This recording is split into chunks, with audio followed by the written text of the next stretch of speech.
Les sujets du jour de la revue fiduciaire. Premier sujet de notre JT. Déclaration de revenus 2024. Comme chaque année, tous les contribuables devront, d'ici quelques semaines, souscrire leur déclaration de revenus 2024.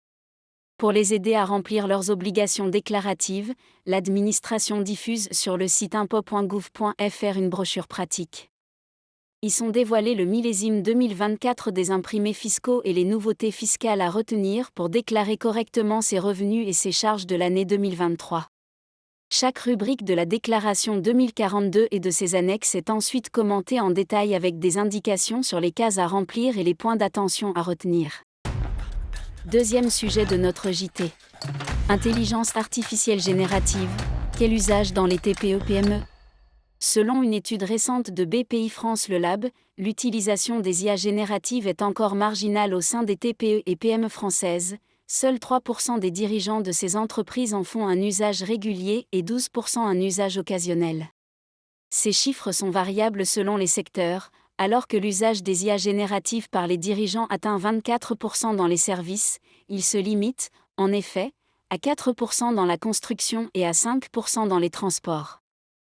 Les dirigeants d'entreprises de l'industrie et du commerce se situent, quant à eux, dans la moyenne avec respectivement 12% et 11% d'usages réguliers ou occasionnels. La taille des entreprises a également une incidence, 20% des dirigeants de PME ont recours aux IA génératives contre 15% des dirigeants de TPE, et dans les PME plus importantes, 100 à 249 salariés, l'usage monte même à 28%. En revanche, 72% des dirigeants n'utilisent pas les IA génératives.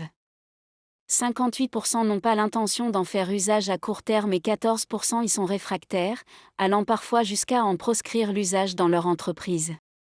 La plupart, 71%, motivent leur non-recours aux IA par le fait qu'ils n'en trouvent pas l'usage dans leur entreprise. Le manque d'expertise est la deuxième explication mise en avant. Autre enseignement de l'enquête, sur les applications des IA cette fois, les 15% de dirigeants utilisateurs s'en servent pour des recherches et analyses de données, 56%, et pour produire des contenus écrits, 54%. Troisième sujet de notre JT. Inondations, aide des URSSAF aux entreprises.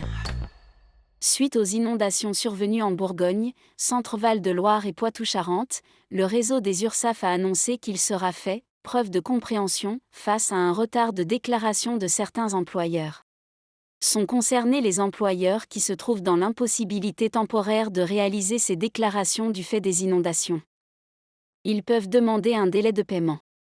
De plus, les pénalités et majorations de retard dues dans ce cadre feront l'objet d'une remise d'office. Les employeurs concernés sont invités à prendre contact avec leur URSSAF. Ils peuvent utiliser leur messagerie sécurisée à partir de leur espace personnel sur www.ursaf.fr. Ils y suivront le menu « Messagerie », puis « Une formalité déclarative », puis « Déclarer une situation exceptionnelle ». Ils peuvent aussi contacter leur URSSAF par téléphone au 39 57, choix 3.